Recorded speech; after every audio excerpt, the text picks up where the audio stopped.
All right, greetings, fellow armchair Imagineers. Tiki here. And Blue Dragon 5. And Dragon, we're here to talk about the trailers that aired during a perfectly good game of football. All right. R.I.P. John Madden. R.I.P. So, Dragon, of course, the Super Bowl, basically all we care about are the trailers. Now, I will admit, my beloved Niners got into the Final Four. Dragon, the one time I actually care about sports are when Bay Area teams are doing well. So, if just for 1 minute, I have to lament that not only did the Niners just miss getting into the Super Bowl, but Dragon, my alternate team was the Cincinnati Bengals, because not only are they an underdog team, but they're also our good friend Jacob Weil's home team. And Jacob put up a Facebook post I thought was pretty amusing, saying, the Bengals are in the Super Bowl? No wonder Ohio is frozen over. So I was like, all right, let's go underdogs. And they didn't win. So that's the sports side of things. I care more about the sports than you do just because of the Niners, but whatever. Dragon, importantly, the score that matters. How would you score the trailer roundup this year? I mean, the trailers specifically, well, it's pretty solid, I guess. So, we had a biggie, obviously, and then beyond that, I was like, okay, I'm interested. So I mean, it wasn't like an oh my god sort of lineup, but it was like I'm blown away and I'm satisfied. It's kind of where I'm initially blown away, and then okay, well, I'll stick around for the rest. I'm kind of more in the blown away camp, but I will leave that with an asterisk that I feel like every year. Dragon, of course, Paige from Better Call Saul, she's going to get upset, but every year the waters just keep getting more and more muddy as far as studios putting out like, oh, this is our Super Bowl trailer, but we're going to put it out like almost a week early, and I know Jurassic World Dominion, like, I don't even think that's technically a Super Bowl trailer. We're just talking about it because we didn't get a chance to talk about it last week. There's just a lot of weird stuff. I know the Nope trailer technically dropped at midnight. I think really the only major big trailer that dropped during the actual game is Doctor Strange, which, suffice to say, is the biggest trailer that dropped out of all of them this week. So, credit where credit's due. We have that guy saying only trailers I saw are Nope and Doctor Strange, which is cool because those are the only two movies I'm excited for. And yeah, Dragon, I will admit, we'll get to Nope. That's the one that really sent it over the edge for me. That's the one where I was like, okay, Doctor Strange looks cool. Jurassic World Dominion, it looks like the same sort of abusive relationship shit that I've been in with this franchise forever, Dragon, where it's like, it looks awesome, but I don't trust it. Anyways, we'll get there. But Nope, Dragon, Nope is the one where I'm truly excited about it. I'm just like, that might be my most anticipated of the year now. Jurassic World, more like never watching the movie can't make me. I have my limits. I mean, I'm going to see it, and I'm definitely more excited about this one than I was for Fallen Kingdom. But we'll get into it. But first, Dragon, let's talk about NFTs, bro. Have you ever heard of NFTs, Dragon? Once or twice, yeah. All right, so. Goddamn. So we're just gonna talk through a couple like big pop culture related commercials here. I think the big three being the Dr. Evil one, the Cable Guy one, and the Larry David one. Dragon, out of the three, my favorite was the Larry David one, but fuck NFTs. It's frustrating. Tiki, now I could be wrong. I just know the abbreviation was not NFT, it was FTX. No. He was the dude was saying like at the end of commercial, it's for crypto. Wasn't he? He said cryptocurrency. Yeah. I have no idea. I barely know what an NFT is. So you're telling me cryptocurrency is the NFT as well? I'm saying I barely know anything about it either. I'm just annoyed by it. I'm annoyed that, anyways, it's a whole big I just rant. want to make sure we're getting the. I just want to make sure All like I you're not know is that confusing them. NFTs are like a form of crypto, Dragon. That's all Okay, I know. okay, that's fine. That's perfect. Okay, but yes, I guess you want to start with Larry David So it's then. like, Dragon, it's frustrated. It's frustrating because I'm watching this commercial and I'm like, this is genius. This is awesome. But the payoff in terms of what the product is, like I don't care now. I'm like, no, no, Larry, no. But he didn't like it either, Larry, though. for once in this situation, I'm 100% on your side. Sadly for me, I'm on Larry David's side more often than I like to admit. So I this is not know, I this is not a know. new experience for me. But this is seriously, this was a brilliant kind of It commercial. was a Larry brilliant David premise for a just commercial. It just the was. idea that Larry David through history is just on the wrong side of history, just in the most hilarious of ways. Basically, opposing all the good ideas. The funniest one The for wheel, me. like, it's just a bagel. You can eat a bagel. What are you gonna do with this? The two funniest ones for me, I don't know how you felt, like, which ones jumped out to you. The one for me was, and there are a lot of good ones, was no king? Who's gonna have the right to vote? Everyone needs the right to The vote. right to vote. Yeah, Even yeah. even the stupid ones? That's the thing that cracked me. Even the stupid that's hilarious. And also the thing with the Edison bit killed me. There was such a Curb Your Enthusiasm I was just having with Thomas Edison. Like Edison, can I be honest with you? It stinks. just the humble, just bring it down. Like, can I just be honest with you? Like this, it stinks. Just Uh-huh. like what are you trying to do? Getting away from the wife? Like, well, what's this all about? Come on. Yeah, yeah. Yep. Just and of course, like I just love like almost pulling like a SpongeBob. Like, don't be a Squidward. Don't be like Larry. Right. Yeah, that was But fun. yeah, unfortunately, NFTs. But Forks. I anyway. got 10 forks right here. All right. Okay, so The Cable Guy, Dragon, this is a movie I absolutely need to see. It's like one of the Yeah. few Jim Carrey movies I have not seen. Along with Liar Liar, which I know is big. I'm still blown away you have not seen Liar Liar. I know, I need to. I know. I mean, you're a heathen, my friend. You're just an utter heathen. I just don't know why. But yeah, I mean, Dragon, if anything, this commercial definitely like kind of like entices me to like, all right, goddamn, I really do need to see this movie. Yeah, and again, this is just a very cute idea. This is what I'm looking for in a commercial. It's a very cute idea. It's like, hey, we're bringing the cable guy up to date with the times, and it's like, okay, well, he's obsessed with cable. Well, in a world where cable is becoming more and more phased out, he's kind of being amazed by like the cube-like modem that Verizon offers, apparently. Uh-huh. So, yeah, it was nice. All right, and then Dr. Evil, Dragon, people are. I wasn't as into this one, I've got to admit. Just because it kind of reminded me, like, oh yeah, Austin Powers is a little played out, isn't it? I like this, but with distance. In terms of, I was really charmed. I really loved, like, oh my god, we got everyone back. We got the deep cut of Rob Lowe playing number 2, which the gag was, Rob Lowe played the young number 2 when they went back in time in the sequel, and compared to the, I believe, Robert Wagner, who ordinarily played him, who's now passed, if I recall. So that was really nice. That to me was the classiest thing. Like, oh man, that's really nice. They got Rob Lowe in the game. And there's an actual reason for him to be there. Honestly, it's more. In Doctor Evil was just hilarious. It was always like one of the most hilarious elements of Austin Powers, and I love this idea of one. Just parenthetically, Doctor Evil sassing his son Scott Evil is never not funny in my opinion. It just always kills me. So this gag of Scott Evil now has a baby, and like the grandmother, essentially, a Frau, will not let Doctor Evil push that button, so he just keeps hitting the hand because he's always had a soft spot for the boy. But like, he's got my grandson and he's my son, just keeps hitting with the little riding crop thing. It was like it was a fun nostalgic blast from the past, but I'll tell you where it lost me. Here's where the distance comes in. One, the product barely factored in there, but more so baby me, that's too much. Baby me's a cash in. Like, no. We've and unfortunately, Dragon, I hate to say it, and obviously there's nothing they can do about it. Again, rest in peace, but the absence of Vern Troyer was palatable for me. Like, are you sure you're using the right word there, buddy? Palatable? Right.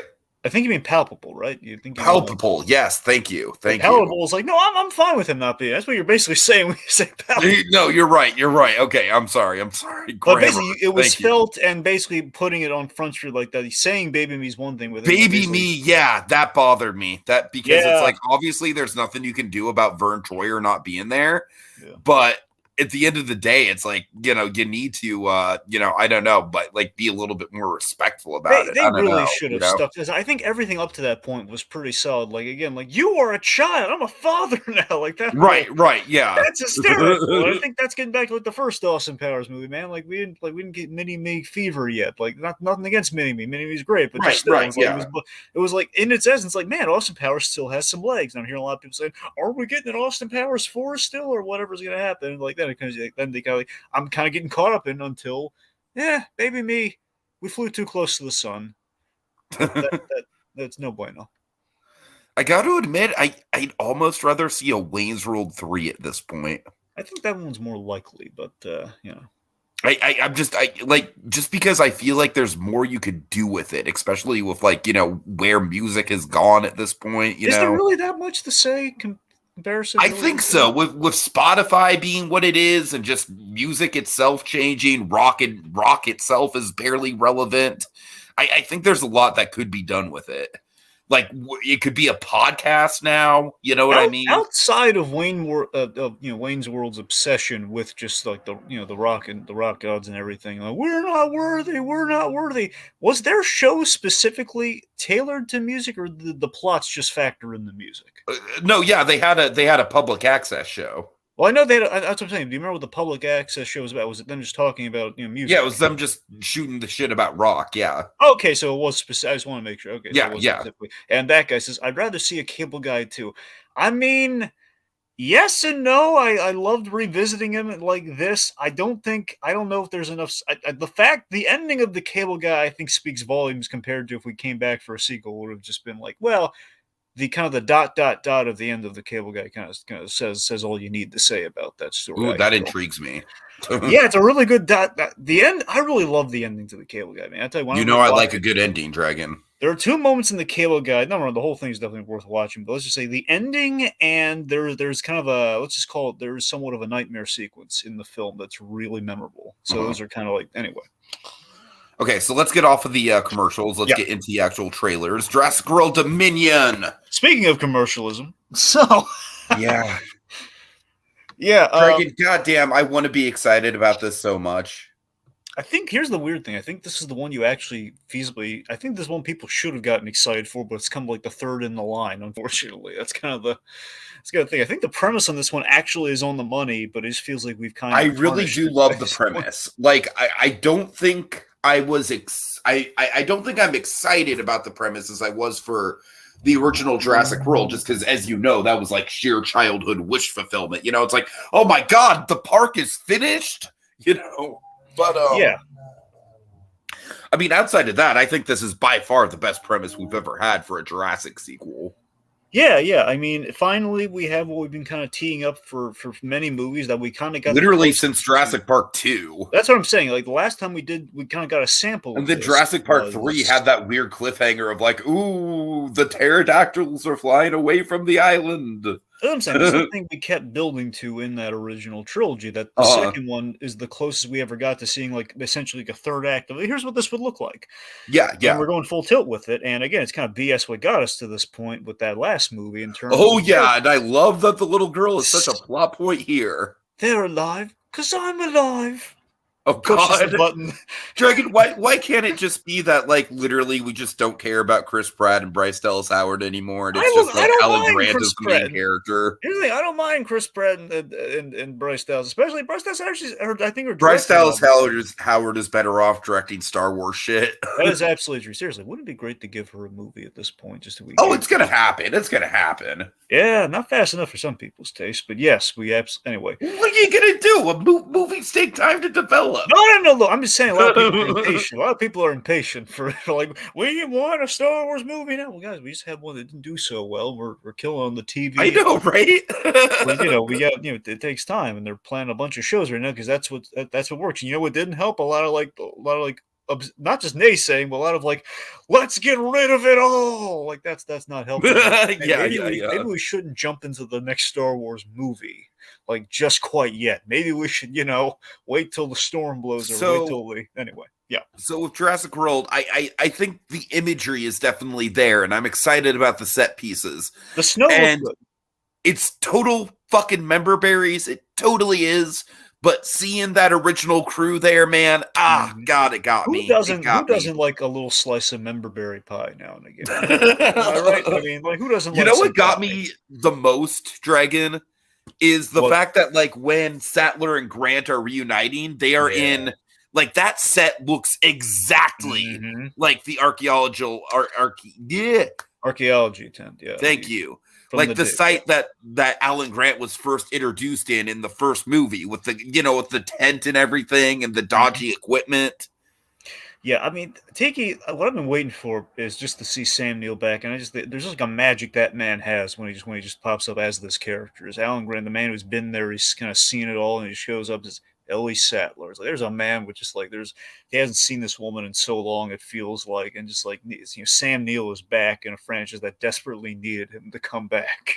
Totally. And of course, again, now the unfortunate thing is that we're still going to have that thing where I forget how, I think you were more in favor of this than I ever was. Just the thing of it always bothered me that they did not end up together and have kids. And the fact they did like the divorce and everything, I don't know, always kind of bothered me. But I don't know. It's not. It doesn't bother me too much. It's just because the whole first film to one of my favorite runners in Jurassic Park 3 with the dinosaur man thing. Right. Well, yeah, sure. But I was saying for me, it was the whole. That was cute, but given what we had, dinosaur man. Yeah, again, that was fine and charming. But the main reason it bothers me, and again, I don't have as much skin in the Jurassic, kind of Park game, mind you, but is that it kind of unravels the ending of the first movie a little bit? The first movie is the most solid out of all these movies, if we're being quite frank. Okay, Dragon, you realize that makes that makes Alan Grant like he fits. I know Jurassic Park. I know Jurassic Park 3 wasn't a Spielberg movie, but it still had the Spielberg because the divorce thing, Daddy D, but he wasn't. He didn't direct it though. He didn't direct it. Like, did you really think that Spielberg was going to have a movie about a man trying to, like learning to be a father and then not have daddy issues come with that? Yeah, but it wasn't even like they didn't get married yet or anything. Like if they said they married, then I don't know. Just the point being. So the whole point of that movie was for those two crazy kids to get together and have kids of their own. It was like the whole point of that movie, and no kids, none. Anyway. So we have Super Billy who says Jurassic World Dominion trailer starts off interesting enough, then degrades into nostalgia-laden genericism. You know what? To tell you the truth, the thing that bothers me the most about this trailer is actually the opening narration with John Hammond, just because there is a very, very big dissonance between John Hammond talking about reaching out and the creatures you can touch and feel, and then very obvious CG Brontosaurus. I mean, it's like the set pieces look great, and I do like the imagery of seeing the dinosaurs in the real world locations. But man, this series has gotten away from its, handcrafted roots, from its practical effects roots. This movie is going to live or die by how we treat the original stars this go around. That's going to make or break this film unequivocally. I mean, I got there's one character I did not see in the trailer that I do want. I'm pretty sure we didn't see him. You didn't see BD Wong in this, right? I'm not crazy. No, we did. We did. Are you sure that was BD Wong though? I've heard it was. Yeah. Huh. I know it doesn't look much like him, but I mean, I don't know. That's the thing. I'm convinced that was not BD Wong. You know the shot I'm talking about, yeah. Did he have long hair in the shot you're talking about? Yeah. The thing, I don't think that's BD Wong. I don't know. If it is, he looks very unrecognizable. Maybe you're right, but I'm just saying he looks so unlike himself. I don't know. I mean, but remember the last time we saw him, the character was literally going into like corporate exile pretty much. That's the thing. So you might not be so wrong. It's like I wouldn't be surprised if they did some sort of like like he's been hiding away and that's why his hair is long. You know what I mean? Fair enough, and I hope you're right. My point being, I I'm really sure do we'll want. see BD Wong in there regardless. That's what I'm saying. Look, whether trailer or no trailer, I'm just saying I want him to come back with the rest of our guys. This movie, he really should, Yeah. and we should give him a good role this time.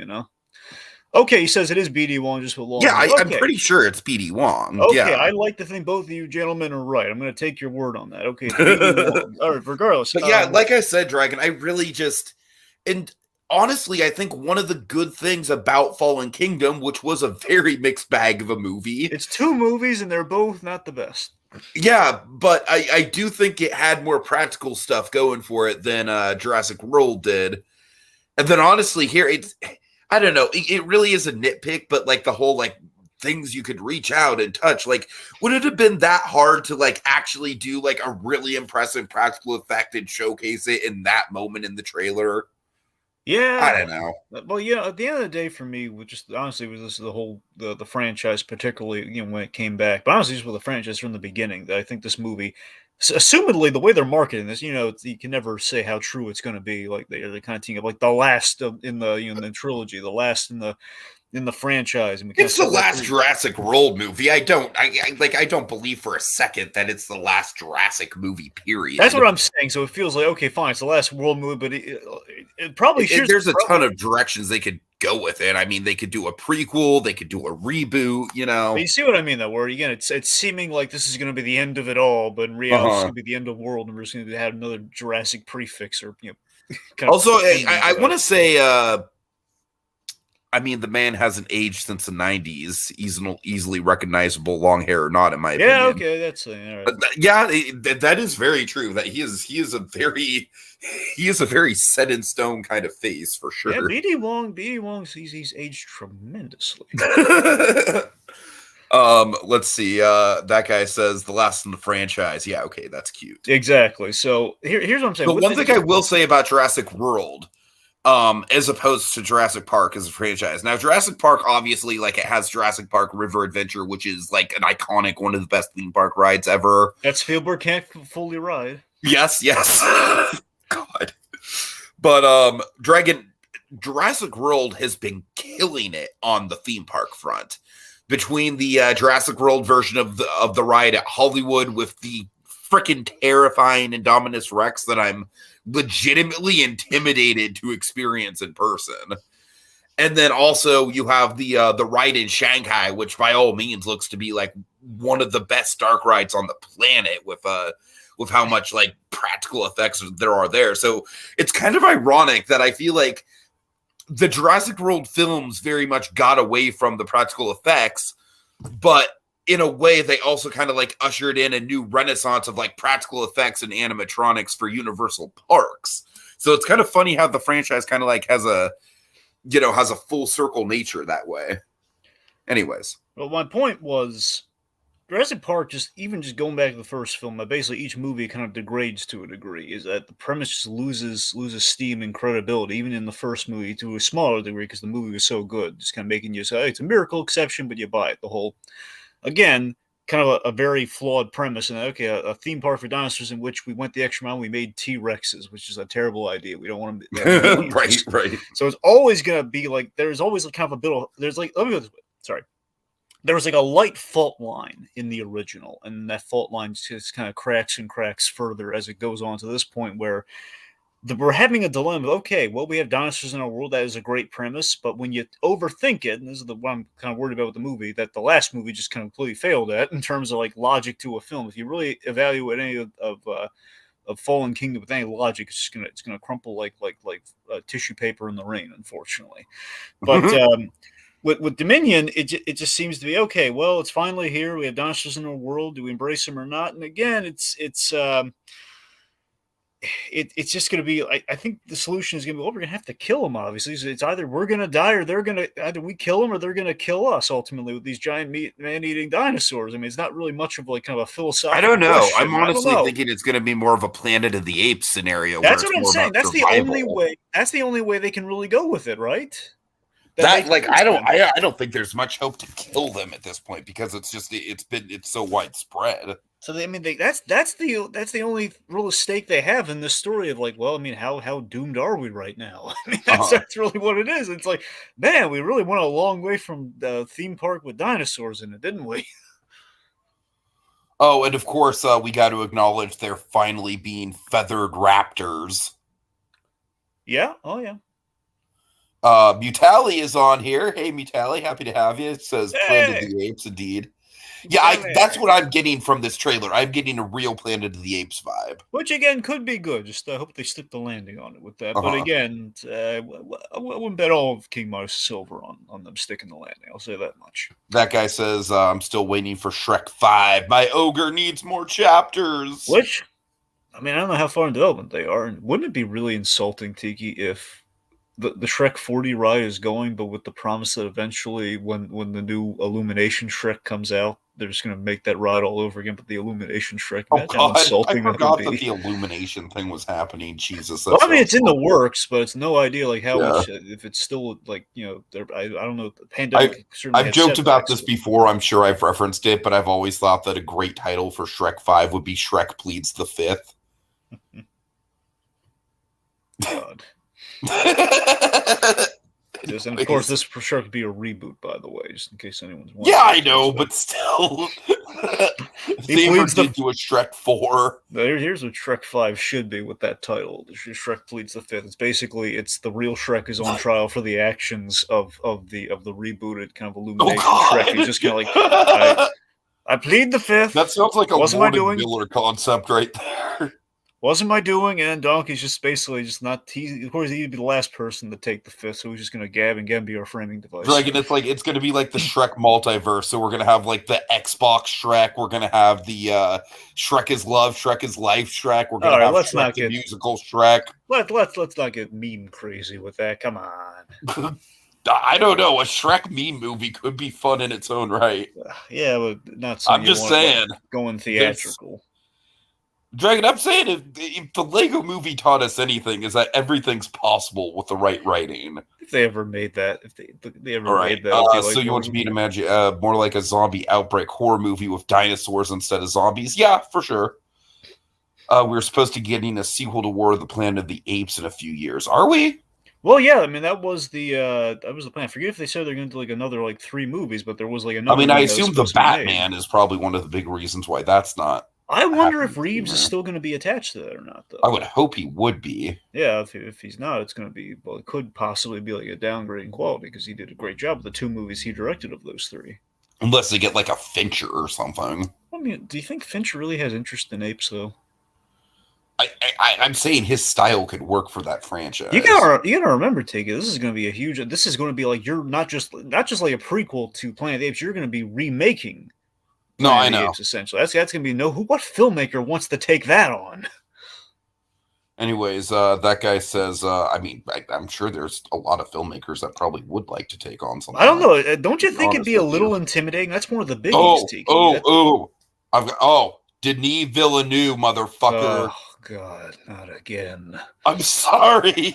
Oh, okay. I'm sick of hearing that guy.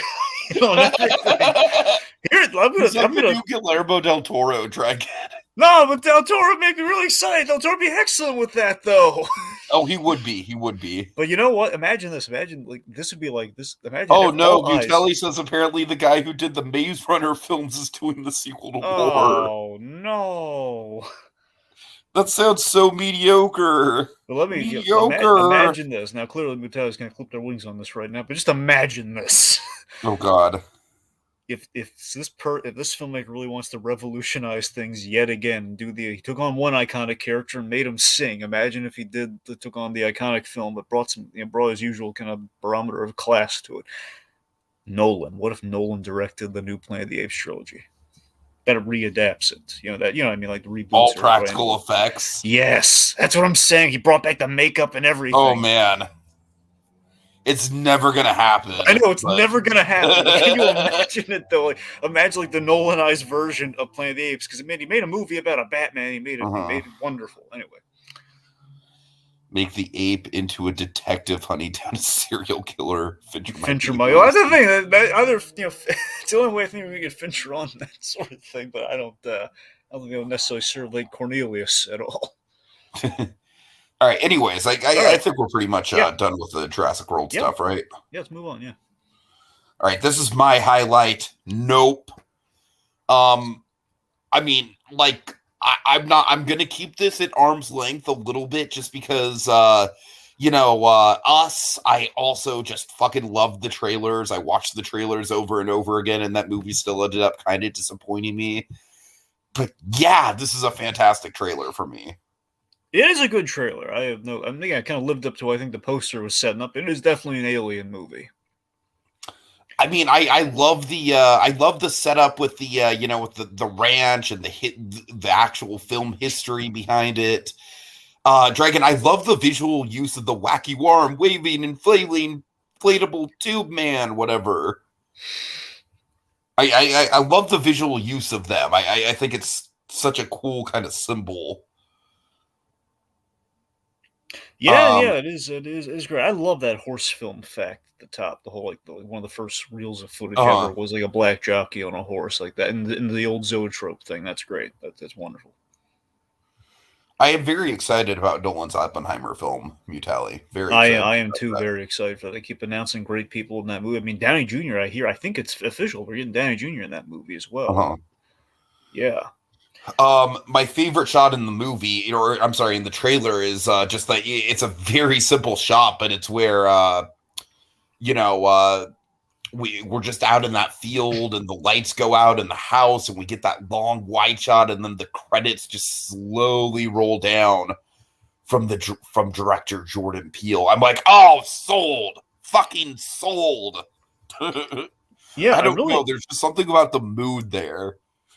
Yeah, I think the editing on this trailer is really good and really building up kind of an ominous sort of this feels very on brand for Jordan Peele in the ways I want him to go in, where again it has like some black history at the top and then it turns into so I think we're gonna have like a misdirect of kind of an alien encounter. It's gonna turn into we're gonna make into a new attraction, much like in many locations like even New Mexico, where we do kind of like, hey, there's like an alien themed restaurant, here's like an alien themed this or that, and it's like, hey, maybe there was an encounter. It's like the whole hey, look at Jesus carved into the toast, that sort of thing, Oh, I like that idea. Yeah. So I think I think the horse is going to have an alien encounter, and we're going to misdirect from that into like, hey, we made into a new attraction. This horse was abducted by aliens or something to help and or save the fledgling. I mean, I don't know.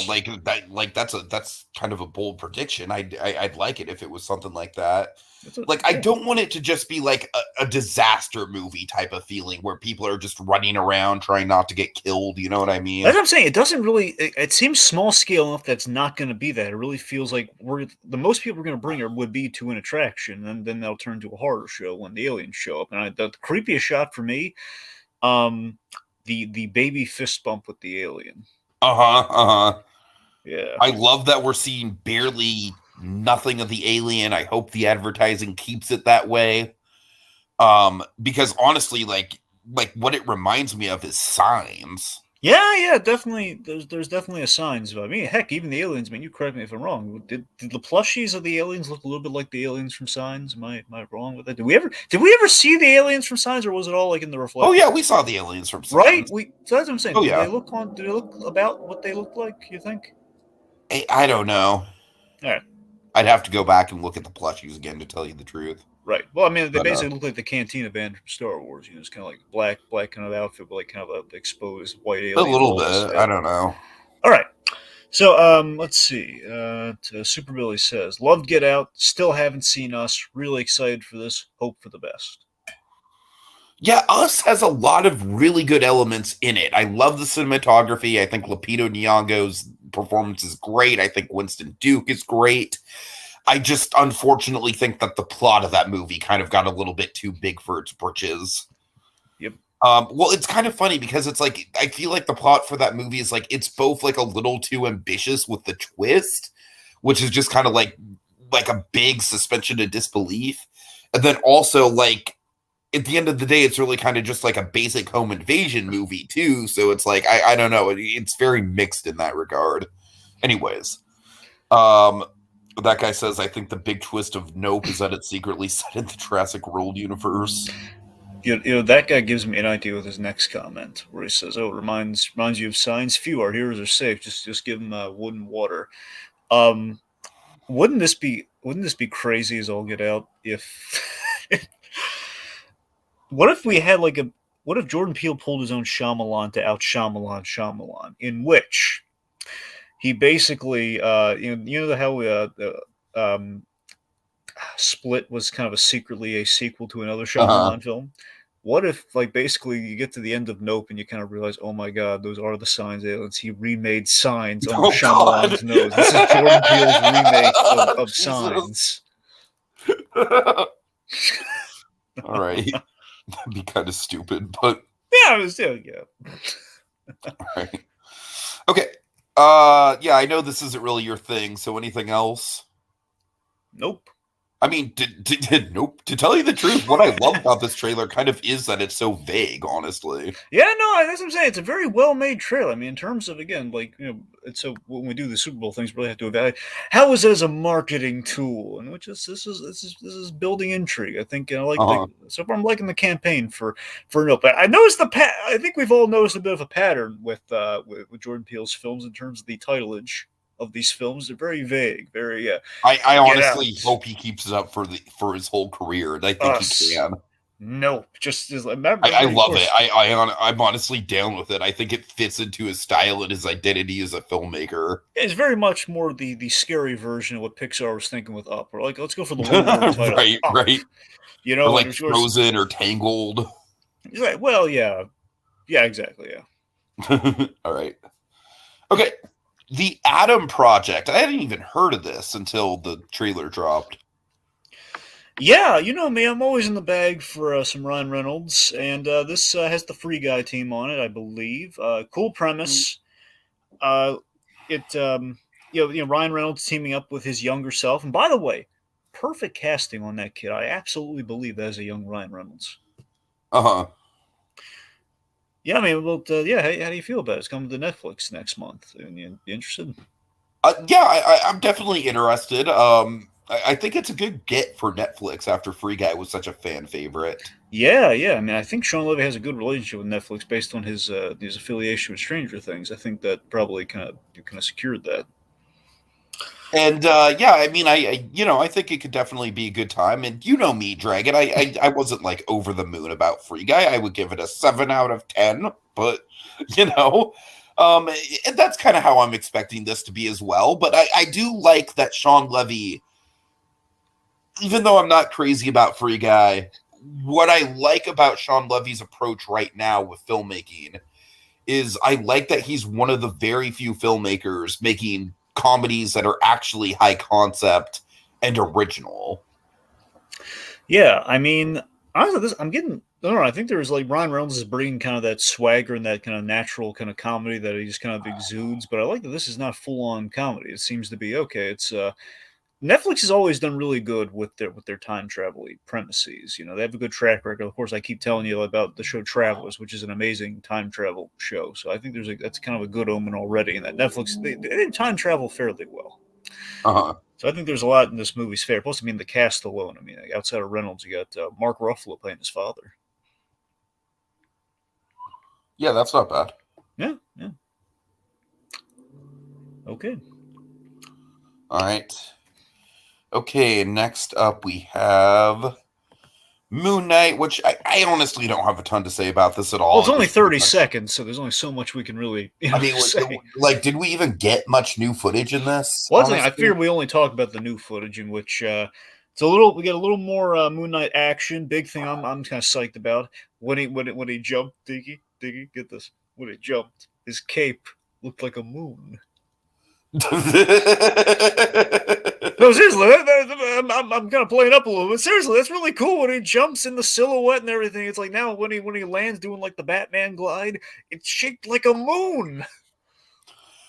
I got to admit, I'm still not a fan of the Oscar Isaac's British accent. Well, again, it's just one personality. It won't last for all of them. I know. It's just it's weird. It's weird for me. Oh, It's speaking of which, now I'm surprised because they had like a photo of this. This did not end up in the 30-second Super Bowl spot because again, the way they market these things is crazy. But um, so apparently, I remember I told you like there's a personality called Mister Knight. Now I don't know if that's supposed to be just Moon Knight's like the totem of who that character is or not, but they showed a picture of one of the personalities, basically what Mr. Knight looks like, and it is indeed one of the art styles I've seen where it's basically Moon Knight in the suit with the mask, which looks really cool. So yeah, we're uh going for it. We're covering all the Moon Knights, man. That's awesome. So yeah, yeah, that's literally yeah. all that's all we know. I feel like if I were Jacob Gulliver, of course I'd be a lot more stoked for this. But with Moon Knight, it always has kind of just been because ever since we've known Gulliver, I feel like Moon Knight is like one of the first things he ever brought up to Yeah, but us. of course, back in the days of Netflix, his big front runner and what he wanted next was, of course, Moon Knight, which now is Uh-huh. reality.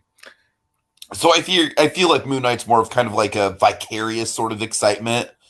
But I mean, it definitely does. What I am excited about, as far as like the connectivity to the MCU, is I am excited about getting into the more supernatural side of the MCU, which is something I've been excited for a while. And of course, now with stuff like Blade coming to the forefront, I'm really excited for the connective tissue there. All right, Yes, yes. Now, finally, Multiverse of Madness. It's well, here. yeah, well, apparently there's one that we missed, but I don't know how. But might as well start the Multiverse of Madness. Wait, what did we miss? What did we miss? The DC sizzle reel, but again, there's. Oh God! I mean, it's yeah. That's what I'm saying. Like, we only have the Black Adam stuff to talk about. I don't know if you want to talk about that or Which it not. looks But cool. It looks cool. I'm more on board for Black Adam than I thought I'd be. I'll say that much. I'll tell you, there's only one thing I want to really mention with Black Adam. Outside of like we saw Pierce Brosnan, he looks really cool. We saw Hawkman with the wings, which is like Thanagarian technology, which is kind of a new addition. But the main thing for me that has me kind of interested and also worried I think I'm placing a losing bet here, but I'm really hoping that we do kind of like kind of the anatomy of a villain story where it's like Black Adam goes from hero to villain. That's what I'm hoping that story is. It's I probably like not that. gonna Yeah, yeah, for sure. because that's the thing. Like the whole thing, he starts off doing something really villainous, and he was a hero. Again, he was picked to be the first Shazam, and then it went horribly wrong. That's kind of how that story goes, and then he kind of works his way back as an anti-hero. So that's kind of what I've been hoping for with that premise storytelling wise. And all we get in this sizzle reel was a moment where we reveal his son died to save him, which is interesting. And again, it's a bit of a tweak on things, but that's not bad. Now, the only question I have is how much of his son's death is Black Adam's fault? Okay, that to me is going to make the difference of the film. Like, if his son's death is his fault, that could lead into what I'm hoping for. If it's like, my son died and I'm going to be a hero, it's like, well, we kind of lost the whole turn villain thing. So it's Right, right. Yeah, and of course, like on the Disney side of things, we're pretty much used to these movies coming out where it's like, hey, origins of evil, and then it's like, not really. And Mutale says, I don't like how The Rock doesn't have Black Adam's hair and pointy ears. I'm less peeved about the pointy ears. I'm really peeved about why didn't we give him the hair? Because back in the day when The Rock was like in the game plan years, he looked exactly like Black Adam. You know, he's doing like the Bruce Willis thing where he won't put on the hairpiece. Why? Uh-huh. You'll put on like the goofy like beard and like, the wig and everything for the flashbacks of the Jungle Cruise. You won't put on an actually good wig. That's true. That's true. Gonna put on like the goofy, like I was a jungle man for a while. Anyway, see that bothers me too, Mutali. But yeah. All right. Okay, yeah. Back to anyway. Multiverse of Madness. Yeah, I think this looks really cool. I got to admit, the fan speculation side of things is getting a little overwhelming. So not having a ton of like, oh, look, it's that character from that multiverse. I mean, of course, we get one big one. Yeah, that's what I'm saying. There was one very huge one that happened, so that's kind of a big deal. But I think I know what's going on with that scene. By the way, well, it's clearly the Illuminati. well, yeah, I know that, but I'm saying like why specifically we have like how we get that person from the Illuminati on the Illuminati. I think I know. Okay, so do you want to just jump into it, or do you want me to do it? Yeah. So a big thing from the trailer, I'm sure everyone wants to talk about, is there's a man, we don't see him, but he sounds very scarily, very eerily like I don't fucking trust it. Tiki, that's absolutely Patrick Stewart. I'll swear to that. That's him. Yeah, Now, I know, but I lived through what Ralph Boner, Dragon. but now to speak, okay, to the Ralph Boner role, here's where I'm saying, here's what we're getting here. Here's what it is. So again, I'm sure that's going to be Patrick Stewart. Now, here's what I suspect. There have been rumors up to this point. Rumors of perhaps we're going to see, like in the midst of the action, we're going to see. I always assume it's going to be like some sort of like portal scene of some variety, like during a big chaotic set piece. This guy would pop up, but it seems like we're going to do this by proxy of the Illuminati. Tom Cruise has been speculated to be Tony Stark, much like it was speculated throughout the '90s when they were talking about doing an Iron Man movie. So I think the way we get Patrick Stewart as Professor X, and clearly, I don't think we're gonna. The real question is like, oh God, can you imagine if they got Robert Downey Jr. back for something of this magnitude? I don't think they're going to do that because I think we're going to have an Illuminati that is made up of a multiversal kind of variety in which you have Patrick Stewart, I like that. You have a Tony Stark on. I think we're going to get a full on, like we're going to get all the members of the Illuminati. The real question, here's the one guy who might not show up. Black Bolt might not show up because there's, the whole Inhuman show of it all. I don't know where we're going to land on that. So Black Bolt's the one. Right. So that's the real question. But Namor, again, seemingly we're building up Namor for Black Panther. It's sounding more and more like Namor is going to be the full-on bad guy for Black Panther. That's what it seems like right now. So Namor might be introduced through this, or a multiversal version of Namor, maybe played by Keanu Reeves. Who knows? But yeah, so that's what I think we're doing. I think we're going to have Tony Stark on the team. But big thing, do we get Mr. Fantastic? Because he's another member of the Illuminati. Are we going to introduce Mr. Fantastic? Oh, you guys realize what I know what they're going to do with Mr. Fantastic. I don't think I should tell you. Tell me. I don't care. Okay, I'll tell you. Word is that, again, if we're doing a multiversal thing, that's how we're going to get Tom Cruise, and that's how they're going to get the John Krasinski Mr. Fantastic in there. I don't claim credit for that idea. I've heard, like, some people... Well, I mean, yeah, Dragon, if we're seeing Mr. Fantastic, I think John Krasinski is a safe bet at this point. Well, no, Tiki, what I'm saying is the word on the street is they're going to give everyone what they want with John Krasinski Mr. Fantastic for this as a multiversal Mr. Fantastic, and the real Mr. Fantastic will be a different actor. Oh, I actually kind of like that. That is the word on the street, which basically would kind of give everyone... You know why I like that? Because I don't want to see John Krasinski get sucked into the black hole of creativity that is the MCU. Well, by that... I know that sounds harsh. Yeah, that does sound really harsh. Yeah. It's a little... I'm just saying, like, I want John Watts to make another movie like Cop Car, man. That's all I'm saying. Okay, well, you see, the point being, again, if we're doing a multiversal lineup, it sounds like that's how we're going to give people a lot of what they want there. With, like, you got Patrick Stewart in a non-committal role. You got John Krasinski in a non-committal role. You got Tom Cruise, Tony Stark in a non-committal role. Maybe the other two guys. Maybe Namor's going to be the only one who's legit. Who knows? Uh-huh. But, yeah, obviously, I think all the... all the visual stuff, Sam Raimi, I trust Sam Raimi more than anything else in this movie, to tell you the truth, as far as, if it was anyone else doing it, I'd be a little bit more skeptical, but Sam Raimi is kind of like, obviously he's sort of a legacy director at this point. Yeah, that's the thing I really got out of this trailer, that this one, you saw a lot more of the Sam, like, we've been saying Sam Raimi for a time, like, we know Sam Raimi, it's like, okay, it's kind of cute, the whole, like, he made the Doctor Strange joke in Spider-Man 2, and now he's finally doing it, but no. Like this movie looks like we're having like some action shots that look very Sam Raimi horror movie-esque, and that's really impressive. Like the big money shot for me is the the shot of Strange's face, like going all like right. I don't even know how you describe it, like cut up into cubes. Yeah, like the Rubik's Cube face. Yeah. That's fucking crazy, man. Yeah, so I'm predicting, based on that trailer. Again, this is editing for you folks. I'm imagining there's going to be a big sequence where he's saving America Chavez, the other lady who I believe can transcend dimensions. That's kind of why she's on the team, hence the multiversal component. Point being, the young lady who we're going to introduce in this movie, I think he's going to be like saving her, like, in a sequence with her, and they're going to be going through a bunch of places. Like one of the places, like in a quick snapshot, looks like the Savage Lands. Uh-huh. And point being that's where we're going to get that sequence where things are going wonky, and we're going to be going through a bunch of universes and mirror dimensions and so on and so forth. We might get some zombie Doctor Strange action, given like a quick... It looked like we had a zombie Doctor Strange. Briefly, so a little bit of that going on. We had some Ultron bots. I assume from a different universe. Uh-huh. I mean, in terms of the story content, I think the thing that's really filling me with confidence with this movie is I think we are looking at it as a Doctor Strange sequel before it's like the big epicenter of Phase 4 of the MCU. Well, I'm not saying it's not going to be that.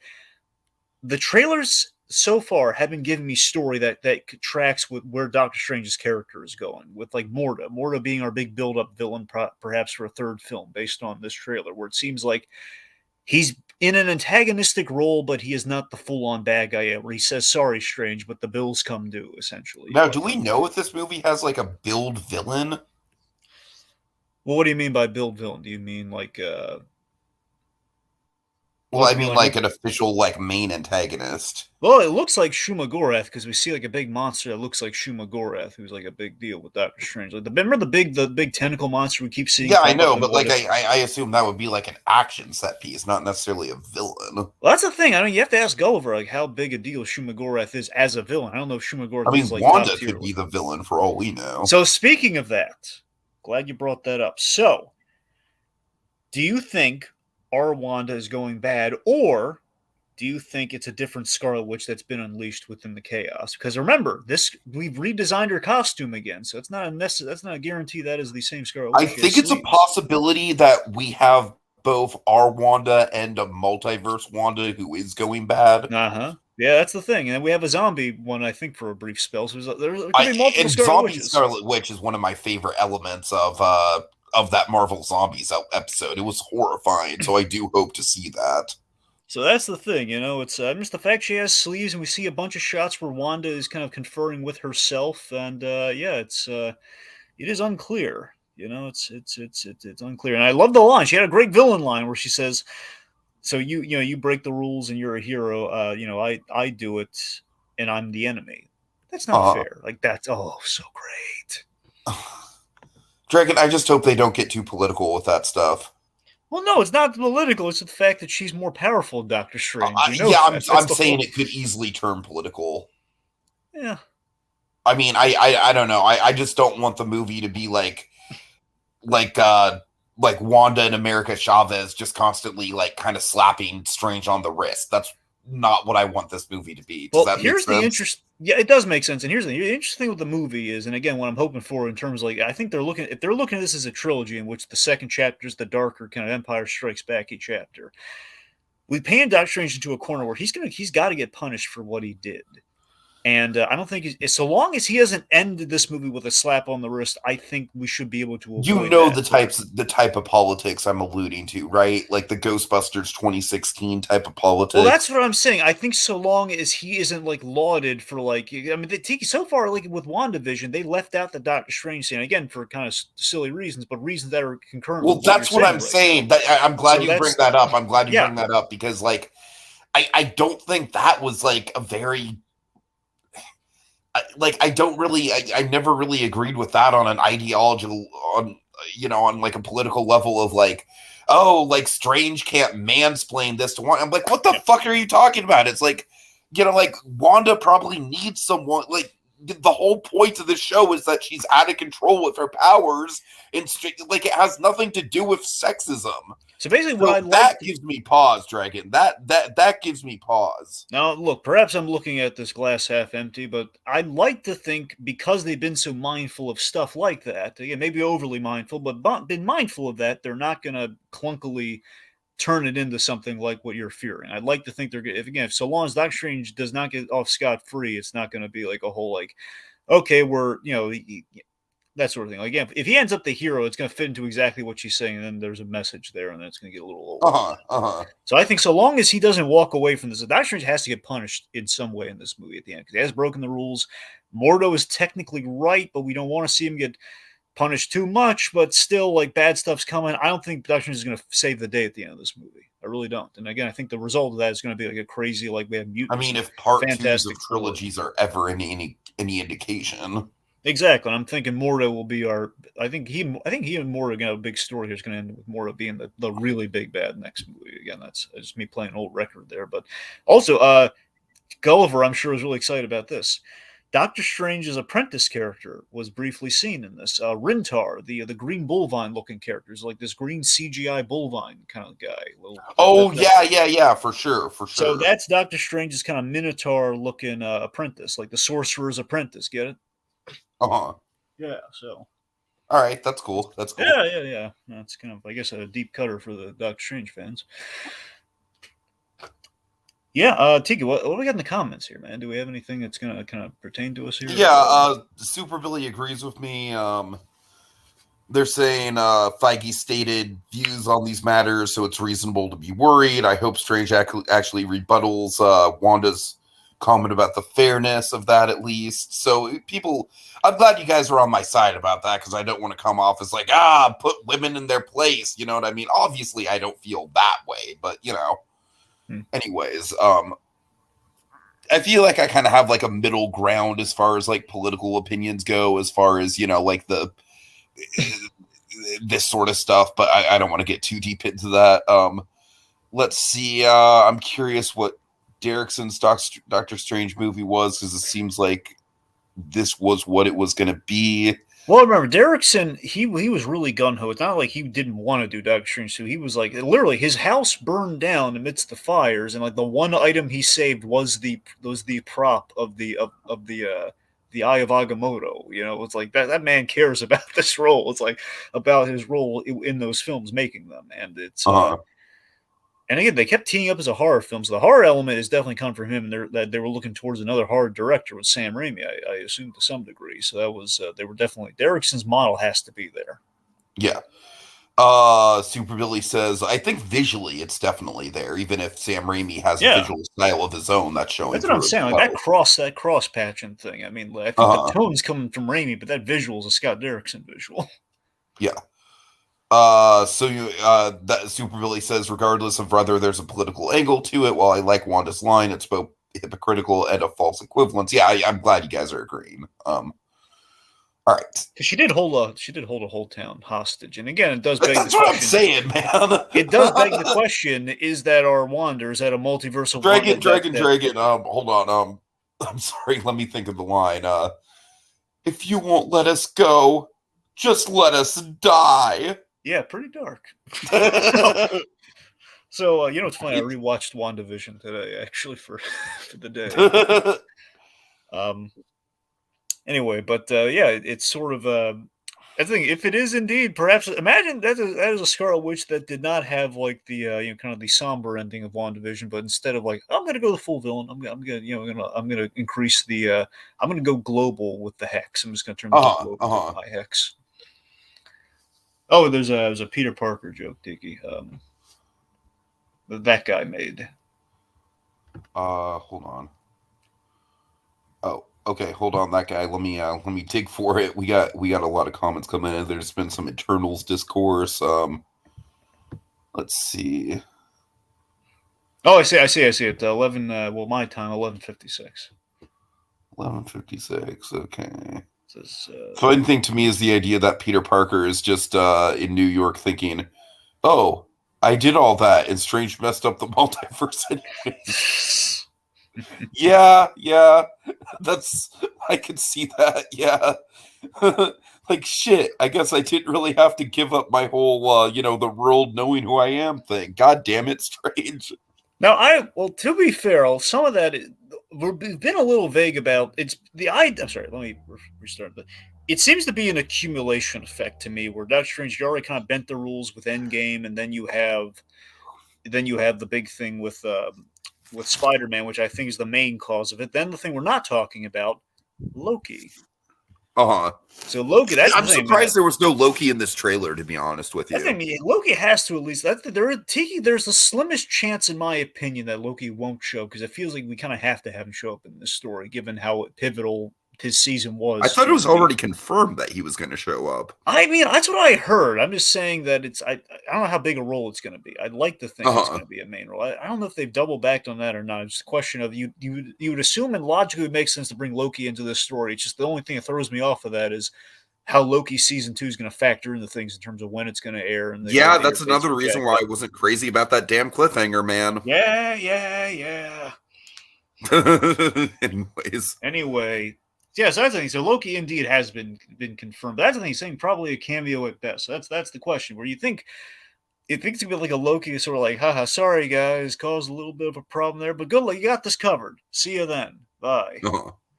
I mean, I remember my initial thing I was hoping for was it was going to be like Strange, Mordo, and Loki with three people with three different agendas to stop the Scarlet Witch. That's kind Oh, of what it that's what was. I want. Yeah, for sure. I don't think that's necessarily going to be the case because there's only so much screen time you can have now, given the fact that we've shown a lot of Shuma Gorath and we're shoving in Given the America fact that Chavez. literally every character in the Marvel multiverse is capable of showing up. But I mean, I gotta be honest. All the people that have been speculated to show up seem to have like a condensed role. With like, if the majority of them outside of an action sequence or two with like zombies and stuff, if our main guys, our main like big like here people you want to see in a multiversal thing would be on the Illuminati and they're big characters. I mean, that'd be a way of Yeah, economizing that's true. things. The Illuminati is a good way to get all those big kind of what if castings and everything in I there. was never big on the Illuminati, so I was surprised to see him pop. I'm excited to see him. I just never had a lot of skin in the game because the main thing I know the Illuminati for is, man, those are the jerks that sent the Hulk into space. They let him do the whole Planet Hulk thing. They sent him into space. Yeah. All right. Also, I'm going to mention another casting rumor I'm not sure you've heard of. Have you heard of the rumor of Daniel Radcliffe as Wolverine? So that was announced for this movie. Not was it just in general or specifically for I Multiverse don't of think it Madness? was announced, Dragon. I think it's just a rumor at this Well, I mean, point. a rumor in conjunction with this movie. Yeah, Or in just a rumor. conjunction with this movie. Yeah. Okay, all right. 'Cause that's the again, if they're going to do that's the thing. The question is, we've already we're going to get a major mutant character with Professor X. There's a question of how much are we pulling in terms of are we going to have mutants brought in here and we're going to be stuck with them? You think, or do you think it's going to be like a I mean, temporary? that's possible. That would be a possible way to do the mutant thing. Yeah, we just pull them from different kind of Yeah. different places, and that's how we kind of have. Okay, well, we have perhaps we get the Fassbender Magneto, perhaps by this way or shape or form, but we don't get McAvoy, we don't get like Patrick. Only there temporarily for this story, but we have I don't know, it's unclear. Uh-huh. All I know is I don't necessarily think we should have Patrick Stewart as a mainstay because I don't know. It just seems having him Oh, for I like this. agree. Like to be honest with you, I'm not stoked about Patrick Stewart being in this at all.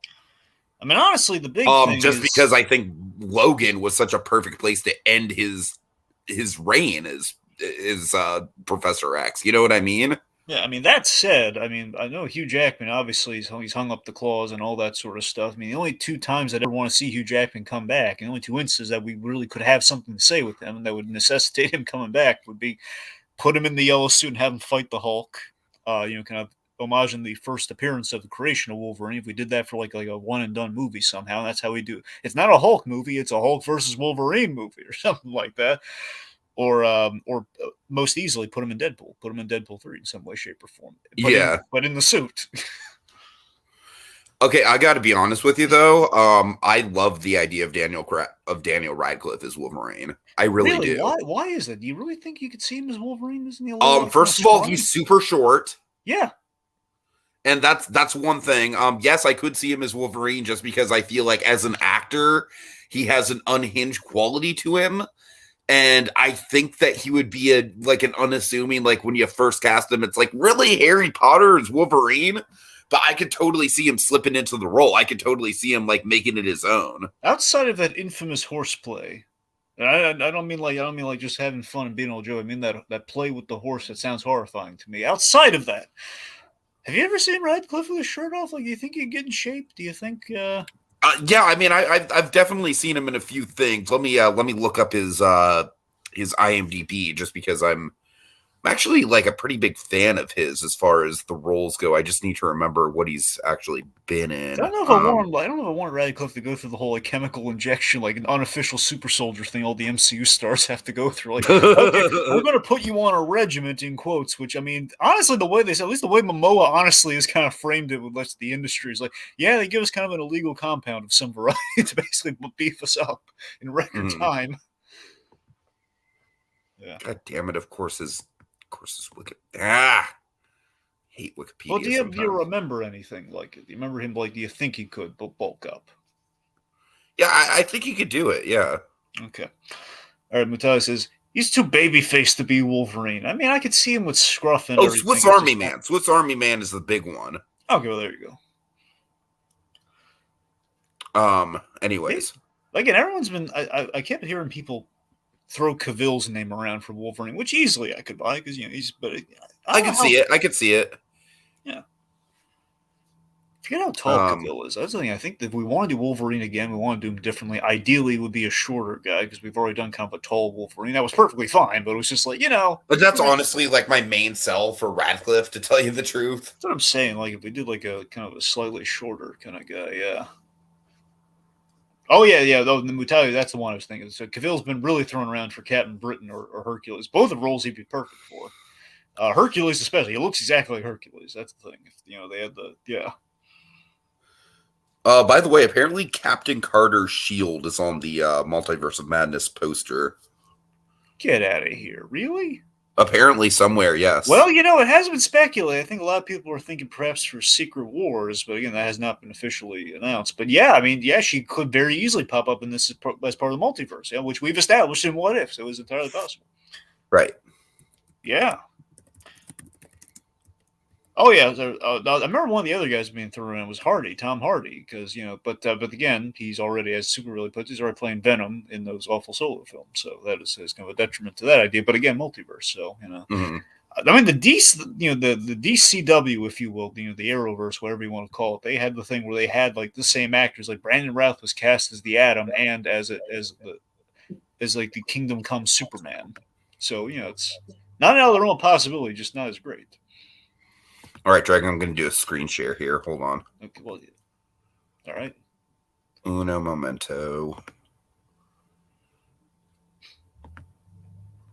Yeah, Superbow's asking, did we get a look at Zombie Strange? Yeah, it looks pretty much like Zombie Strange, and it looks horrifying. With multiple arms and using dark magic, it's pretty scary.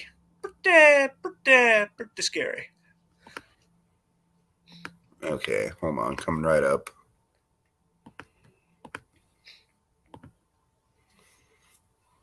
There it is. Yeah. Look at that. Yeah. Uh-huh. Oh, little detail. I could be wrong. I'm trying to remember back. I think there was a detail I call on Doctor Strange's cape where there's a little patch of blue on it. I think that's from Thanos ripping the cape. Could be. Yeah. All right, so that guy, Super Billy, and Mutali, you've all been awesome. You've all been super active in the chat. Really appreciate that. Yeah. Any other things we need to say, Dragon? I think we pretty much said it all. Yeah, it's. Also, it's the Eugene Levy had a really cool car commercial. That's about it. So Okay. Yeah. All right. Have a good night, y'all. See you later.